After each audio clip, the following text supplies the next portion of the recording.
अस्सलाम वालेकुम, मैं हूं फ़हीम खान। नेशनल सेविंग की अपडेट, प्राइवेट बैंकों की अपडेट, बजट, सरकारी मुलाजमिन की तनख्वाह, पेंशन, EOBI की अपडेट के साथ आप लोगों की खिदमत में हाजिर हूं। रिक्वेस्ट आप लोग से यही है, अगर आप हमारे चैनल पे नए हैं तो चैनल को सब्सक्राइब कर दें, वीडियो को लाइक कर दें, वीडियो को शेयर कर दें, बेल आइकन को प्रेस कर दें ताकि डेली बेसिस पे जो हम आप लोगों के लिए वीडियोस बना रहे हैं, चाहे वो नेशनल सेविंग से रिलेटेड हो, प्राइवेट बैंकों से रिलेटेड हो, बजट हो, सरकारी मुलाजमिन की तनख्वाह हो, पेंशन हो, EOBI हो, वीडियो फर्स्ट ऑफ ऑल आप लोग को मिले और आप लोग ज़्यादा से ज़्यादा फ़ायदा हासिल कर सके। आज की जो हमारी वीडियो जनाब वो कौमी बचत से रिलेटेड है और ये कौमी बचत की कामयाब तरीन स्कीम है जनाब, पेंशनर बेनिफिट अकाउंट। ठीक है, आज की हमारी वीडियो पेंशनर बेनिफिट अकाउंट से रिलेटेड है। आज की वीडियो में बात करेंगे जनाब के पेंशन बेनिफिट अकाउंट का PBA का नया मुनाफा क्या है, PBA में कम से कम और ज़्यादा से ज़्यादा सरमायाकारी कितनी रकम की जा सकती है, कौन लोग पेंशन बेनिफिट अकाउंट में सरमायाकारी कर सकते हैं, पेंशन बेनिफिट अकाउंट खुलवाने का मुकम्मल तरीका और पेंशन बेनिफिट अकाउंट में कंपाउंडिंग या कंपाउंड प्रॉफिट। ठीक है, तो ये 5-6 टॉपिक है जिस पे आज हम बात करेंगे। जैसा कि आप लोगों को पता है कि जनाब ये पेंशनर बेनिफिट अकाउंट जो है वो बेसिकली बहबूद का हिस्सा है। पेंशनर बेनिफिट अकाउंट हो, बहबूद सेविंग सर्टिफिकेट हो या फिर शौदा फैमिली वेलफेयर अकाउंट हो, ये सब बहबूद का ही हिस्सा है। ठीक है, तो जनाब वीडियो स्टार्ट करते हैं। सबसे पहले बात करते हैं जनाब कौन लोग पेंशनर बेनिफिट अकाउंट में सरमायाकारी कर सकते हैं। क्या हर शख्स पेंशनर बेनिफिट अकाउंट में सरमायाकारी कर सकता है या सिर्फ वही लोग सरमायाकारी कर सकते हैं जिनको गवर्नमेंट ऑफ पाकिस्तान की तरफ से जो है वो पेंशन मिलती है, मतलब गवर्नमेंट के रिटायर मुलाजमीन है या जो जिनको EOBI की पेंशन भी मिलती, क्या वो लोग भी जो है वो पेंशन बेनिफिट अकाउंट में सरमायाकारी करते हैं। हम सबसे पहले पेंशन बेनिफिट अकाउंट्स का रूल्स देखते हैं। रूल्स में कौन लोग जो है पेंशन बेनिफिट अकाउंट में सरमायाकारी कर सकते हैं। ठीक है, ये आगे आपकी स्क्रीन पे दिख रहा है, the pension of federal government की तरफ से जिन लोगों को पेंशन मिलती है वो कर सकते हैं। प्रोविजनल गवर्नमेंट्स की जिन लोगों को पेंशन मिलती है वो लोग सरमायाकारी कर सकते हैं। Government of Azad and Jammu Kashmir, मतलब government of Azad and Jammu Kashmir में जो लोग जॉब करते थे और अब वो रिटायर हो चुके हैं, उनको पेंशन मिलती है, वो लोग पेंशन बेनिफिट अकाउंट में सरमायाकारी कर सकते हैं। आर्म फोर्सेस, ठीक है, मतलब आर्मी वगैरह जो है उनमें जो लोग रिटायर हो जाते हैं उनकी जो पेंशन आती है वो लोग जो है इसमें सरमायाकारी कर सकते हैं। सेमी गवर्नमेंट, ठीक है, वो लोग भी इसमें सरमायाकारी कर सकते हैं जिनकी पेंशन आती है। And automatic bodies of in case of death of pension their eligible family member can also invest in PBA। ठीक है, मतलब वो शख्स जिसकी डेथ हो गई हो और उसके बिहाफ पे जो उसके फैमिली मेम्बर को जो है वो पेंशन मिल रहा, तो फैमिली मेम्बर का वो बंदा जो नॉमिनेट हो उसको इंतकाल के बाद पेंशन मिलती है तो वो भी पेंशन बेनिफिट अकाउंट में सरमायाकारी कर सकता है। ठीक है, इसके अलावा कोई और शख्स जो है वो सरमायाकारी नहीं कर सकता। इन शॉर्ट में आपको बताऊं, हर वो शख्स जो गवर्नमेंट का रिटायर मुलाजिम हो और उसको गवर्नमेंट की तरफ से पेंशन आती हो, ठीक है, और अगर पेंशन नहीं भी आती उसने जैसे सेपरेशन स्कीम के तहत जॉब छोड़ी हो या फिर जो गोल्डन हैंड शेक लिया हो तो वो भी रिटायर होता है। ठीक है, तो ये लोग वो लोग जो गवर्नमेंट के रिटायर हो, गवर्नमेंट की तरफ से गोल्डन हैंड शेक लिया हुआ या गवर्नमेंट की तरफ सेपरेशन स्कीम ली या गवर्नमेंट की रिटायर मुलाजमीन है उनकी पेंशन आती, सिर्फ वही लोग जो है पेंशन बेनिफिट अकाउंट में सरमायाकारी कर सकते हैं, बाकी कोई और नहीं कर सकता। EOBI की पेंशनर गवर्नमेंट एम्प्लॉयज़ नहीं होते, वो प्राइवेट कंपनी के एम्प्लॉयज़ होते हैं, उनको गवर्नमेंट की तरफ से पेंशन नहीं मिलती, मतलब गवर्नमेंट का इदारा तो दे रहा होता है लेकिन गवर्नमेंट के रिटायर मुलाजमीन वो नहीं है। दूसरे टॉपिक की तरफ चलते हैं जनाब, पेंशन बेनिफिट अकाउंट खुलवाने का तरीका क्या है जनाब। पेंशन बेनिफिट अकाउंट खुलवाने का तरीका बहुत ही सिंपल है। कौमी बचत की किसी ब्रांच का विजिट करें, शनाख्ती कार्ड की कॉपी साथ लेके जाएं। ओरिजिनल शनाख्ती कार्ड जब भी आप किसी बैंक में अकाउंट खुलवाएंगे, ओरिजिनल शनाख्ती कार्ड उस वक्त आपके पास होना चाहिए। ठीक है, तो ओरिजिनल शनाख्ती कार्ड साथ लेके जाइएगा।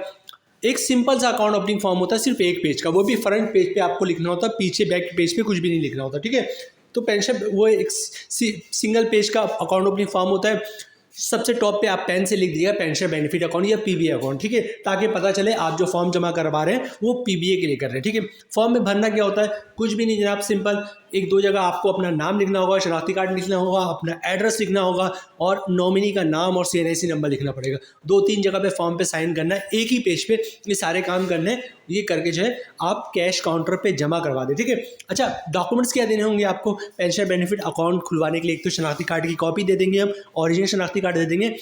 डॉक्यूमेंट्स में आप इनकम प्रूफ देंगे। ठीक है, इनकम प्रूफ में क्या दे सकता है एक पेंशनर जो है, वो क्या इनकम प्रूफ दे सकता है? पेंशनर जो है पेंशन स्लिप की कॉपी दे सकता है, पेंशन बुक की कॉपी दे सकता है कि ये जो है हमारा पेंशन आ रहा है, या किसी ने सेपरेशन स्कीम के तहत जॉब छोड़ी तो उसकी कॉपी दे सकता है, या फिर किसी ने गोल्डन हैंडशेक लिया हुआ है तो उसके डॉक्यूमेंट्स की कॉपी दे सकता है। ठीक है, तो कौमी बचत में पेंशन बेनिफिट अकाउंट खुलवाना बहुत ही आसान है। शनाख्ती कार्ड की कॉपी दे दें, ओरिजिनल शनाख्ती कार्ड दिखा दें, अकाउंट ओपनिंग फॉर्म 1 पेज का होता है वो फिलअप कर दें, और इनकम प्रूफ दे दें, मतलब पेंशन स्लिप की कॉपी, पेंशन बुक की कॉपी, या गोल्डन हैंडशेक की कॉपी, या फिर सेपरेशन स्कीम की कॉपी दे और अकाउंट खुलवा दे। ठीक है, अकाउंट खुला, कैश काउंटर पे जाए, कैश देके, चेक देके, बैंक का चेक, डिमांड ऑफ पे ऑर्डर, क्लियरिंग का चेक देके जो है वो पेंशन बेनिफिट अकाउंट में आप सरमायाकारी कर सकते हैं।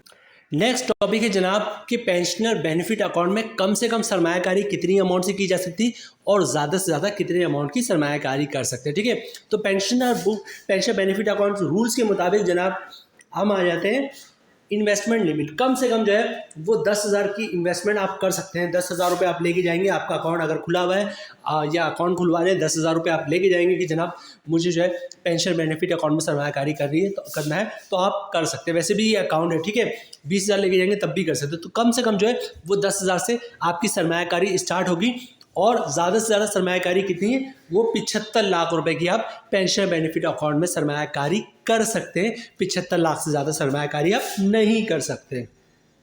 आखिरी 2 टॉपिक्स हमारे पास रह गए जनाब। पेंशन बेनिफिट अकाउंट का नया मुनाफा क्या है, या करंटली मुनाफा जो है वो क्या मिल रहा है, और दूसरा कंपाउंड प्रॉफिट के बाद जो है वो पेंशन बेनिफिट अकाउंट का मुनाफा क्या बनता है। अच्छा, एक बात याद रखिएगा, बहबूद सेविंग सर्टिफिकेट, जैसे मैंने वीडियो के स्टार्ट में कहा, बहबूद पेंशन बेनिफिट अकाउंट, शादा फैमिली वेलफेयर अकाउंट, ये सब बहबूद का हिस्सा है। पेंशन बेनिफिट अकाउंट भी बहबूद का हिस्सा है।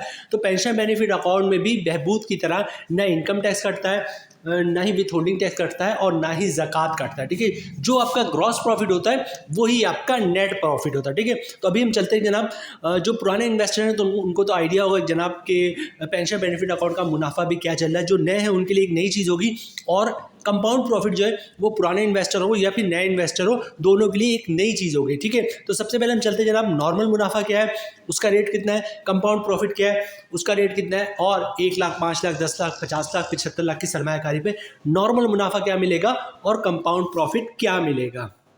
ये वीडियो का जो है आखिरी टॉपिक है, उसके बाद हम वीडियो जो है वो क्लोजिंग की तरफ जाएंगे। तो पूरे कंसंट्रेशन के साथ जो है ये पॉइंट आपने गौर से सुनना है और समझने की कोशिश करनी है, क्योंकि बाद में आप सवाल करते हैं कि जनाब मुनाफा तो ये मुनाफा कैसे हो सकता है। ठीक है, अच्छा, मुनाफा रेट जो क्या है वो 13.92% है। ठीक है, 13.92% का मुनाफा पेंशन बेनिफिट अकाउंट का, बहबूद का भी और शोधा का भी। ठीक है, तो पेंशन बेनिफिट अकाउंट का मुनाफा जो है वो 13.92% है, और कंपाउंडिंग के बाद या कंपाउंड प्रॉफिट के बाद जो मुनाफा हो जाएगा वो 15.92% हो जाएगा। ठीक है, फ्रंट ये जो आपको नीचे शेड्यूल दिख रहा है, इसमें दोनों चीज़ मैं आपको साथ बताऊंगा, क्योंकि इस पर कोई टैक्स तो होता नहीं। मतलब हम आपको ये नहीं बताएंगे ग्रॉस प्रॉफिट इतना है, टैक्स इतना कटेगा, नेट प्रॉफिट इतना बचा है।